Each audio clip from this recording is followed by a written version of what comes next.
ನೋಡಿ, ತೊಂಡೆಕಾಯಿ ಹೆಚ್ಚಿಬಿಟ್ಟು ಒಂಚೂರು ಉಪ್ಪು ಹಾಕಿದರೆ ಈ ಥರ ಇಸ್ಕಿದ್ರೆ ಚೆನ್ನಾಗಿ ಇರೋ ಬಂಕೆ ಎಲ್ಲ ಬರುತ್ತೆ.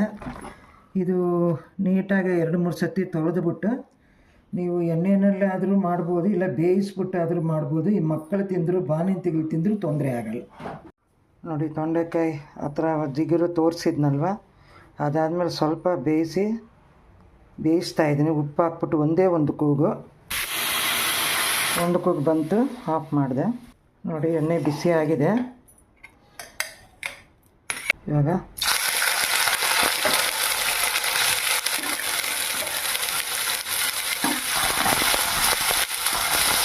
ಈ ಥರ ಒಂದು ಕೂಗಿಸ್ಬಿಟ್ಟು ಈ ಥರ ಮಾಡಿದ್ರೆ ಎಣ್ಣೆ ಜಾಸ್ತಿ ತೆಗಿಯಲ್ಲ, ಮತ್ತು ಬೇಗನೂ ಮುಗಿಯುತ್ತೆ. ಇವಾಗ ಎಲ್ಲರೂ ಡೈಟಿಂಗ್ ಅಲ್ವಾ, ಎಣ್ಣೆ ಕಡಿಮೆ ತಿಂತಾಯಿದ್ದಾರೆ, ಅದಕ್ಕೆ ಈ ಥರ ತೋರಿಸ್ತಾ ಇದ್ದೀನಿ. ಇಲ್ಲಾಂದರೆ ಬರೀ ಎಣ್ಣೆನಲ್ಲಿ ಮಾಡಿಕೊಂಡ್ರೂ ತುಂಬ ಚೆನ್ನಾಗಿರುತ್ತೆ. ಆದರೆ ಈ ರೀತಿಲಿ ಮಾಡಿದರೆ ಎಣ್ಣೆ ಕಡಿಮೆ ಹಿಡಿಯುತ್ತೆ, ಬೇಗ ಕೆಲಸ ಆಗುತ್ತೆ.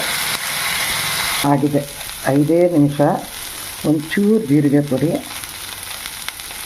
ಸ್ವಲ್ಪ ಖಾರ,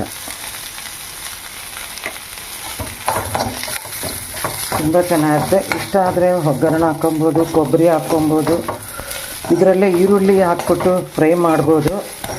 ಅದು ಯಾಕೆ ತೋರಿಸ್ದೆ ಅಂದರೆ ತೊಂಡೆಕಾಯಿನಲ್ಲಿ ಉಪ್ಪು ಹಾಕ್ಬಿಟ್ಟು ತೆಗೆದು ಮಾಡಿದರೆ ಎಷ್ಟು ಥರ ಬೇಕಾದರೂ ಮಾಡ್ಬೋದು. ಯಾರು ತಿಂದರೂ ಏನು ಕಪ್ಪ ಕಟ್ಟಲ್ಲ.